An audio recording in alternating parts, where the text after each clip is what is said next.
Hi, everybody. Welcome to our first Advent devotional. I'm here with my friend Anthony Calleros, who's going to tell us about some of his favorite Christmas things. So, Anthony, what's your favorite decoration for Christmas? Christmas lights. Christmas lights. Why are they your favorite? They're bright, shiny, and colorful. They are. And so are you, bright and shiny and colorful. Anthony, is there anything else before we go that you want to tell us about Christmas lights? Did you know Thomas Edison was responsible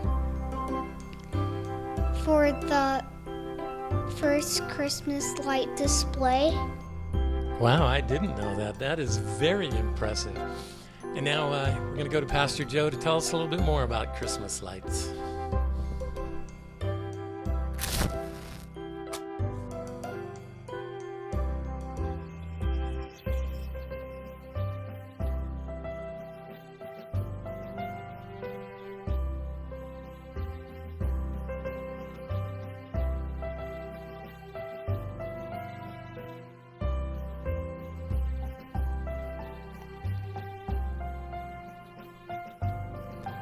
You know, growing up in my household, in December, we would always light a candle that would count down the days to Christmas.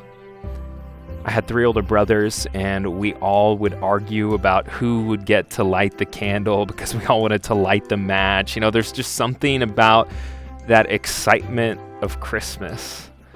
Or there's just something about playing with fire when you're a young boy. I don't know.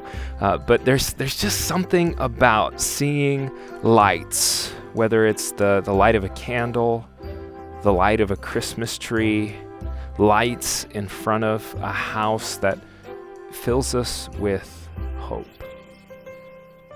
You know, one of Jesus' disciples, John, in his version of the Christmas story, he doesn't start it with Mary and Joseph. He doesn't start it with the wise men and the star. He goes back further and further and further, even to the beginning of time. You see, in biblical times, there was this big kind of philosophical debate about what was your purpose in life. What was man's purpose in life?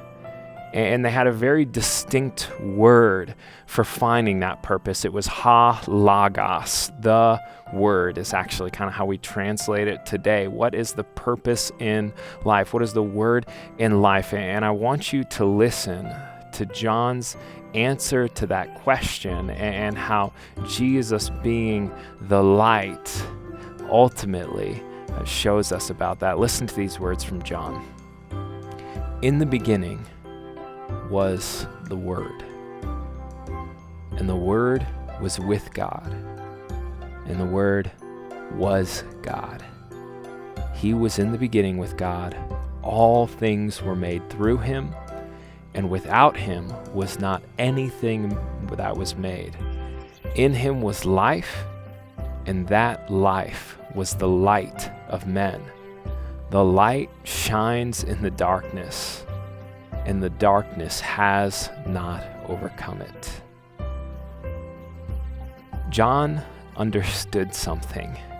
He understood that Jesus, the one who he was following, was not just the word, the meaning, the purpose of life, but that he was also the light that shines in the darkness.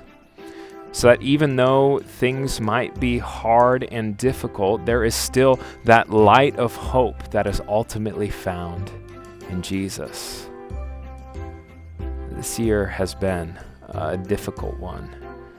Many of you watching are students that haven't been able to go to school.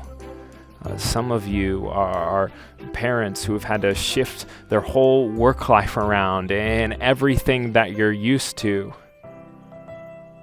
But John has a beautiful and simple reminder for us. The light shines in the darkness. The darkness has not overcome it.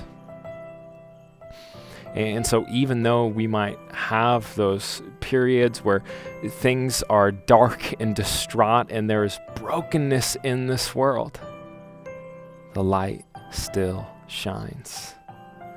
So as you go throughout this season of Advent, as you drive around and see lights hanging on houses, as you light a candle tonight as a family, as you just celebrate in all shapes and ways and forms, as you look at your Christmas tree lit up in your living room, remember that simple truth from John.